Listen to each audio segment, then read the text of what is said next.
alam mo na nag-commit ka ng kasalanan at ito hindi kaaya-aya sa Diyos.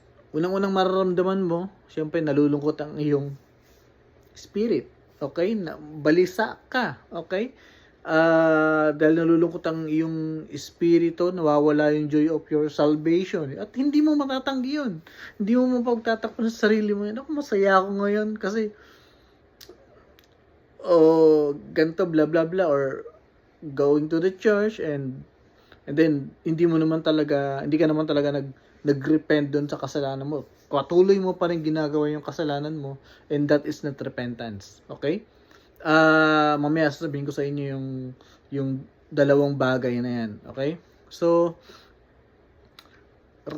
nararamdaman mo yung kabalisaan mo, nararamdaman mo yung kalungkutan sa buhay mo dahil nagkasala kang muli sa Diyos. Okay? Ang sabi doon, godly sorrows refer to a deep sense of regret. Okay? Ito yung mahalagang bagay na dapat lagi nating nararanasan.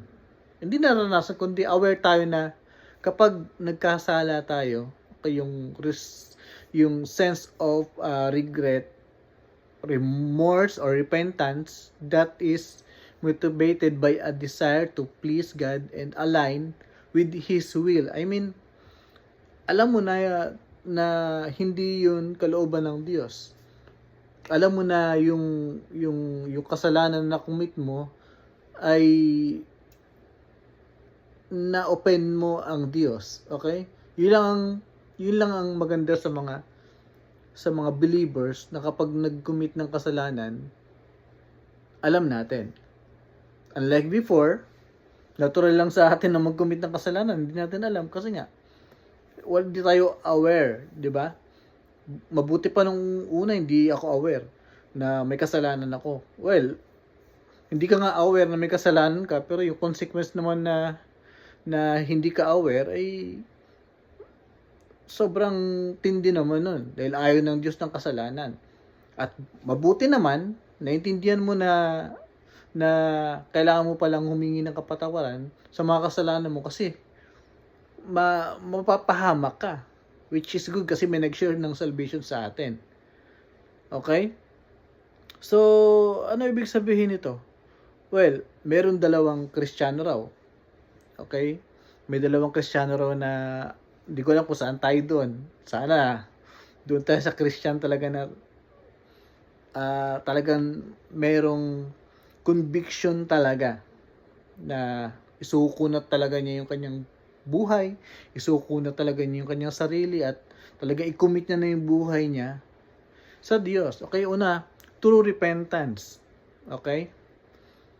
Meron naman, justify oneself that the grace of God is always sufficient. Yun ang pangalawa.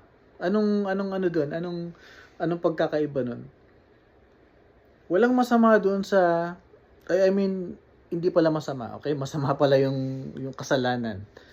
True repentance, I mean, hindi mo na talaga gagawin kasi alam mo na, kinumit mo na yung sarili mo sa Diyos, nagbago ka na. Ano ngayon kung nagkasala ka uli? Lumapit ka uli sa Diyos. At least hindi na yung kasalanan na nakumit mo nung nakaraan. 'Di ba? I mean, maraming mga pagkakasala. Maraming mga uri ng kasalanan. So, isa-isahin mong i-commit sa Diyos yun. 'Di ba? So, yung pangalawa naman, justify oneself that the grace of God is always sufficient. Ano pagkakaiba nun? Pinaplano mo na yung kasalanan. Okay? Ay, alam ko, papatawarin naman ako ng Diyos. Alam ko, kung magkamali man ako, nandiyan ang Diyos na magpapatawad sa akin. Well, alam mo, napapatawarin ka ng Diyos. Pero wag mo naman sadyain, di ba? Wag mo naman i-grieve yung Holy Spirit. Mamaya, layuan ka na talaga niyan. Mamaya, hindi mo na talaga maramdaman yan. Pagkilos ng Diyos, like Saul, di ba? Kilala nyo si King Saul? So, just like that, okay? Parang ganun yun. But the heart of King David in King Saul, magkaiba yun, magkabaliktad yun.